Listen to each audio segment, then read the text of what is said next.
氣方面，預測大致多雲，間中有驟雨同狂風雷暴。今晚同聽朝雨勢有時頗大，聽日稍後驟雨逐漸減少，氣温介乎27至31度，吹和緩至清勁南至西南風。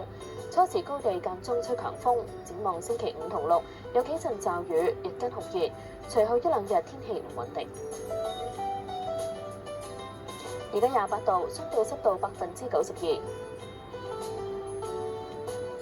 環保署公布嘅空氣質素健康風險，一般同路邊監測站都係低。